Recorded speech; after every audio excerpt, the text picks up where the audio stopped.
Most gladiators weren't born warriors. They were created. Their transformation didn't happen in the famous arenas, but in special training schools known as ludi. Hidden behind stone walls, these schools forged men into symbols. The most famous was the Ludus Magnus, near the Colosseum. From the outside, it looked like a stone fortress. Tall, thick walls kept the men in and the world out. Once inside, a man no longer belonged to himself. He belonged to the games, his life now owned. Life in the Ludus Magnus began well before dawn. Gladiators in training rose in darkness and silence. They trained with wooden swords, heavy and punishing. Shields larger than real ones tested their stamina. It was brutal, meant to break and rebuild them. Every motion drilled for strength, speed and endurance.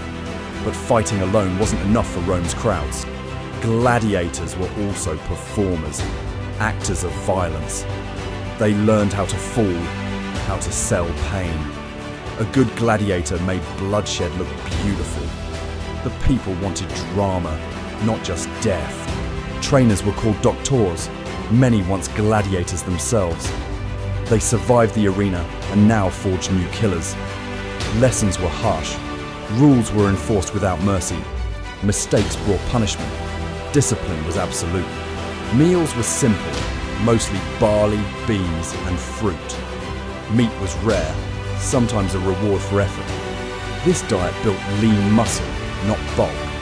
Gladiators were often called barley men by Romans. It meant strength through endurance, not indulgence. Gladiators were expensive assets, not disposable tools.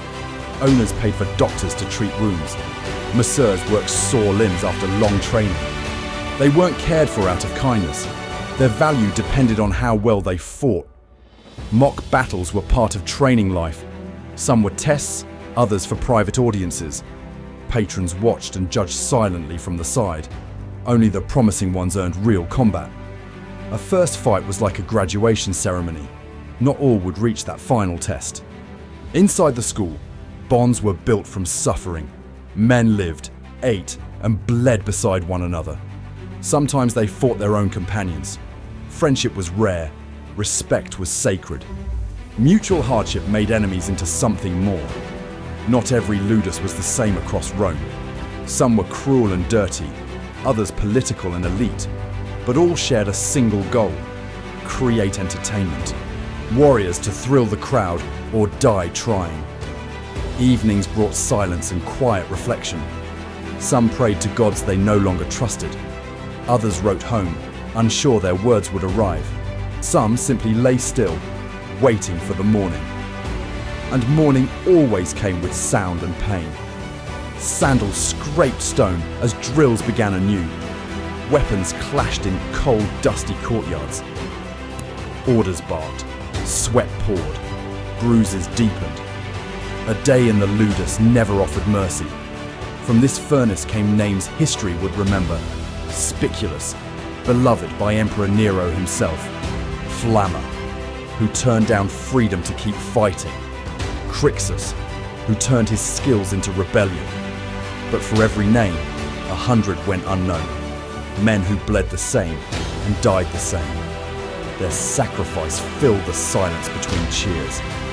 The crowds didn't remember them, but Rome used them. These schools were more than just training camps. They were crucibles of pain and transformation. Men entered as prisoners, captives, or slaves. They emerged as legends or broken shells. The arena was the goal and the punishment. Gates opened to sunshine and roaring crowds.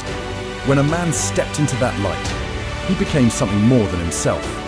He became a symbol of Rome's spectacle, a living icon of power, struggle, and fate. The crowd demanded a show, and he delivered. Win or lose, it had to look glorious.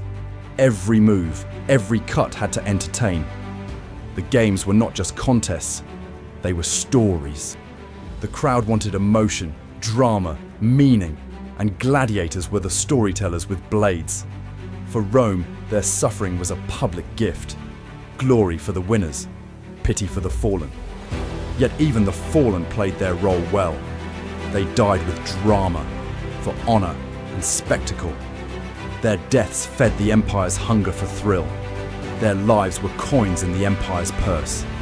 Rome cheered as they rose and as they fell. That was the cost of becoming a legend. A short life, a painful life, a remembered life. The Ludus made sure of that. It stripped men down and built them new. It shaped muscle, trained skill, and broke ego. All so they could face the sand with pride.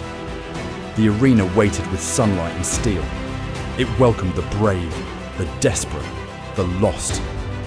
And when they stepped out, the story began. Not of death, but of transformation. A man reborn for the crowd, as a gladiator.